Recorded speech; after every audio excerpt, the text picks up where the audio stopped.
205ویں رات شہرزاد نے کہا۔ جب وہ لوگ محل پہنچے اور کھانے کے بعد شراب پینے لگے، اور جب خلیفہ ہارون نے شراب نہ پی تو دوسرے خلیفہ نے اسے سیب کا جوس پیش کیا، اور جب سب پر شراب کا نشہ چڑھ گیا اور وہ ان پر غالب آ گئی تو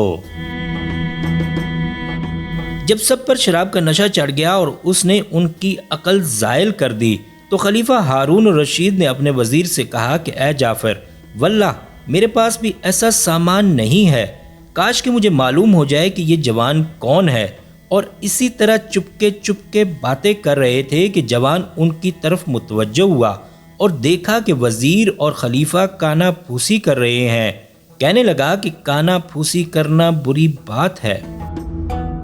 وزیر نے کہا کہ کوئی بری بات نہیں ہو رہی ہے، میرا یہ ساتھی محض یہ کہہ رہا ہے کہ میں نے اکثر ملکوں کی سیر کی ہے اور بڑے بڑے بادشاہوں کی صحبت میں رہا ہوں، لشکروں کے ساتھ اٹھنے بیٹھنے کا اتفاق ہوا ہے، میں نے کہیں نہ ایسا عمدہ انتظام دیکھا اور نہ ایسی لطف کی رات گزاری، لیکن بغداد والے کہتے ہیں کہ شراب بغیر گانے بجانے کے سر میں درد پیدا کر دیتی ہے۔ یہ سن کر دوسرا خلیفہ مسکرانے لگا اور خوش ہو گیا۔ اس کے ہاتھ میں ایک ڈنڈا تھا جسے اس نے ایک گھڑیال پر مارا، فوراً ایک دروازہ کھلا اور اس میں سے ایک نوکر برآمد ہوا جس کے پاس ایک ہاتھی دانت کی کرسی تھی جس پر سونے کا کام تھا، اور اس کے پیچھے ایک لڑکی تھی جو حسن و جمال میں اپنا نظیر نہ رکھتی تھی۔ نوکر نے کرسی رکھ دی اور وہ لڑکی اس پر بیٹھ گئی جیسے کہ آسمان پر چمکدار سورج۔ اس کے ہاتھ میں ایک ساز تھا جو ہندوستانی کاریگروں کی مہارت کا عکاس تھا۔ اس نے وہ ساز اپنی گود میں رکھا اور اس پر اس طرح جھکی جیسے ماں بچے کے اوپر، اور تمہید کے بعد 24 راگ سنائے اس خوبی کے ساتھ کہ لوگوں کی عقلیں دنگ ہو گئیں۔ راگوں کا سننا تھا کہ دوسرے خلیفہ نے ایک چیخ ماری اور اپنے لباس کو دامن تک پھاڑتا چلا گیا۔ اب لوگوں نے بڑھ کر اس پر پردہ گرا دیا اور دوسرا لباس لائے جو پہلے سے زیادہ خوبصورت تھا، اور وہ اسے پہن کر پھر پہلے کی طرح آ کر بیٹھ گیا۔ اب جب دوبارہ دور اس کے پاس پہنچا تو اس نے پھر ڈنڈا گھڑیال پر مارا اور فوراً دروازہ کھلا اور اس میں سے ایک نوکر سونے کی کرسی لیے نکلا۔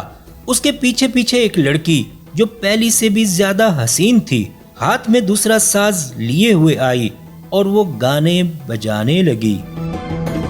اس کا گانا سن کر جوان نے پھر ایک چیخ ماری اور دامن تک اپنے کپڑے چاک کر دیے، پھر اس پر پردہ گرا دیا گیا اور لوگ دوسری پوشاک لائے اور وہ اسے پہن کر پھر پہلے کی طرح آ بیٹھا اور مزے مزے کی باتیں کرنے لگا۔ جب پھر دور اس تک پہنچا تو پھر اس نے گھڑیال بجایا اور ایک خادم نکلا جس کے پیچھے پیچھے ایک لڑکی تھی جو پہلی دونوں لڑکیوں سے زیادہ حسین تھی۔ خادم اپنے ساتھ ایک کرسی لایا تھا جس پر وہ بیٹھ گئی اور اس کے ہاتھ میں ایک تیسری قسم کا ساز تھا جس کے تار ملا کر وہ گانے لگی۔ جوان نے پھر چیخ ماری اور اپنے کپڑے پھاڑ ڈالے، لوگ پھر پردہ ڈال کر دوسرے کپڑے لائے اور وہ پھر اپنے ندیموں کے ساتھ آ بیٹھا اور دور چلنے لگا۔ جب پیالہ اس کے پاس پہنچا تو اس نے پھر گھڑیال پر چوٹ ماری، دروازہ کھلا اور ایک غلام کرسی لے کر آیا اور ایک لڑکی پیچھے پیچھے آئی۔ غلام نے کرسی بچھا دی اور لڑکی نے بیٹھ کر ساز لیا اور گانا شروع کر دیا۔ دوسرے خلیفہ کا پھر وہی حال ہوا، چیخ ماری اور اپنے کپڑے پھاڑ ڈالے اور غش کھا کر زمین پر گر پڑا۔ اب کی بار پھر لوگ چاہتے تھے کہ اس پر پردہ گرا دیں، لیکن رسی رک گئی اور ہارون الرشید کی نظر اس پر جا پڑی۔ اس نے دیکھا کہ اس کے بدن پر کوڑوں کی مار کے نشان ہیں۔ ہارون الرشید نے غور سے دیکھنے کے بعد کہا کہ اے جعفر، واللہ یہ بڑا خوبصورت جوان ہے مگر بڑا شاطر چور معلوم ہوتا ہے۔ جعفر بولا، امیر المومنین، یہ تجھے کیسے معلوم ہوا؟ اس نے جواب دیا کہ کیا تو نے اس کے دونوں پہلوؤں پر کوڑوں کے نشان نہیں دیکھے؟ اتنے میں لوگ اس پر پردہ ڈال کر دوسرے کپڑے لے آئے تھے اور وہ انہیں پہن کر پہلے کی طرح اپنے ندیموں میں آ بیٹھا۔ اب اس کی توجہ خلیفہ اور جعفر کی طرف مبذول ہوئی۔ اس نے دیکھا کہ وہ دونوں پھر کانا پھوسی کر رہے ہیں۔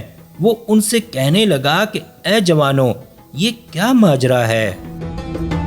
جعفر نے کہا کہ اے ہمارے آقا، خیریت ہے، لیکن یہ بات تجھ سے پوشیدہ نہ رہنی چاہیے کہ یہ میرا ساتھی سوداگر ہے اور ہر ملک اور شہر میں گیا ہے اور بادشاہوں اور بڑے لوگوں کی صحبت میں رہا ہے۔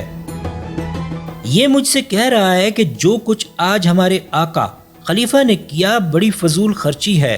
میں نے کسی ملک میں کسی کو ایسا کرتے نہیں دیکھا، کیونکہ اس نے ایسے لباس پھاڑ ڈالے جن کی قیمت 1,000 دینار ہوگی۔ دوسرے خلیفہ نے کہا کہ یہ مال میرا مال ہے اور لباس میرا لباس ہے، اور یہ ایک معمولی سا انعام ہے جو میں اپنے نوکروں چاکروں کو دیا کرتا ہوں۔ ہر لباس جو میں نے پھاڑا ہے کسی نہ کسی حاضر باش ندیم کے لیے ہے، اور میرا یہ حکم ہے کہ ہر لباس کے ساتھ انہیں 500 دینار نقد بھی دیے جایا کریں۔ وزیر جعفر بولا کہ خوب اے ہمارے آقا، اور یہ 2 شعر پڑھے۔ نیکیوں نے اپنا گھر تیری ہتھیلیوں میں بنایا ہے اور تو نے اپنا مال لوگوں پر حلال کر دیا ہے۔ اگر نیکیوں کے دروازے بند ہو جائیں تو ان کے قفلوں کی کنجیاں تیرے دونوں ہاتھ ہیں۔